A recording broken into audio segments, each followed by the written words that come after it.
Hello, this is Jeffrey again with Old American Iron. Welcome to my channel.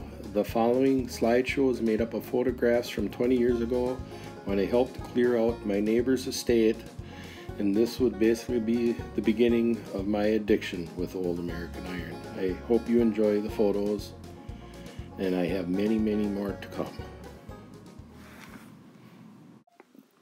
This is the 1930 Buckeye, which I featured in one of my previous videos. This is where it's at before I began to move it for its journey back to my place. This is another view of the Buckeye after I climbed the boom of the 22B. And in all the overgrowth in the background, there are many more old machines which I will be showing in later videos. This is a picture of the BUCYRUS Series 22B that I was using to pick up the tracks on the Buckeye to get it loose from the dirt. I'm using a 3-part line.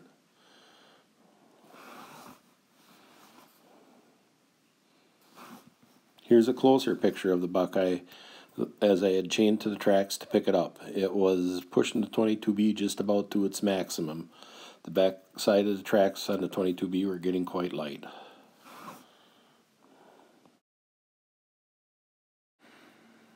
Here I am getting ready to pull the Buckeye out into the open to get it ready to load for the trip home. I was lucky that this fall because the deadline was New Year's and we got no snow until New Year's that year.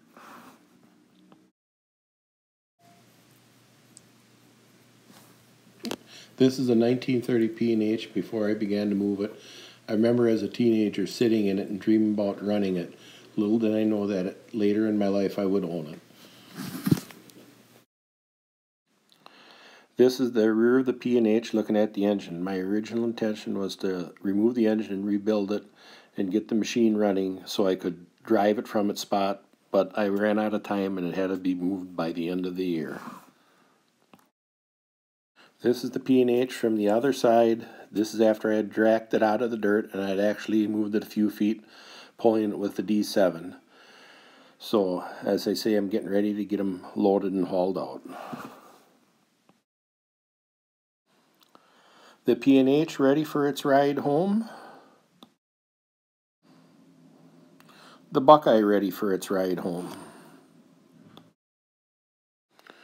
This is a BUDA power unit on an international truck. This is a straight 8 BUDA diesel, 30 volt direct electric start. It was used to run a crusher I ran in the summer of 1975.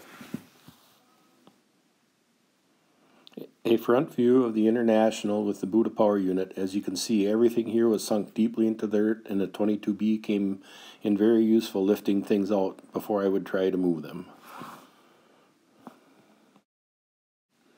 This is a picture of what was his gravel washing plant. He had a rotary screen mounted on top of an old water tower, which is divided into 3 compartments for 2 grades of stone and torpedo sand. You can barely make it out, but this was a case crusher to crush the stone for the washing plant. The crusher was fed from the conveyor coming up from the left, and the one going to the right went up to the top of the washing plant. This is the power unit that powered the washing plant. You see the right angle drive made out of a truck differential that ran a drive shaft up to turn the rotary screen at the top.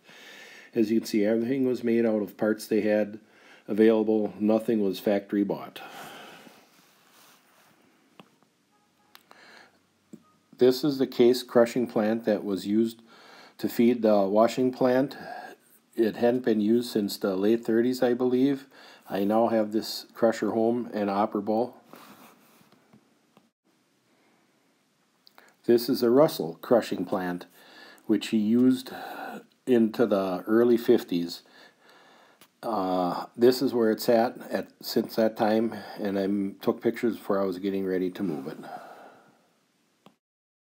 This is the rear axle of the Russell crushing plant. As you can see by vaguely the truck differential under the back.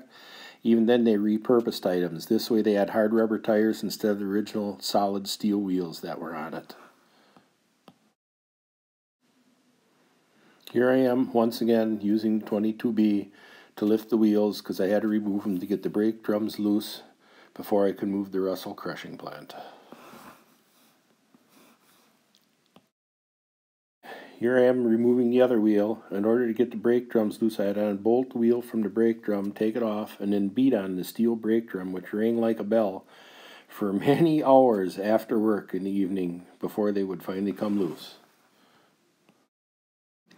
Here the Russell crushing plant is after I made its first initial move, and I'm getting ready with a 22B to remove the bucket conveyor for recycling and the mount that holds the bucket conveyor in order to get the machine low enough for transport. Just another view of the Russell crushing plant as I'm getting ready to start this assembly.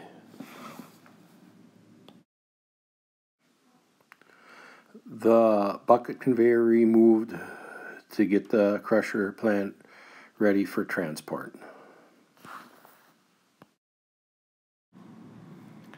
The mount which would support the bucket conveyor after I had removed it, and you notice the wheel and shaft, I believe that was used to wind up the cables which would have supported the discharge conveyor, which I do not have.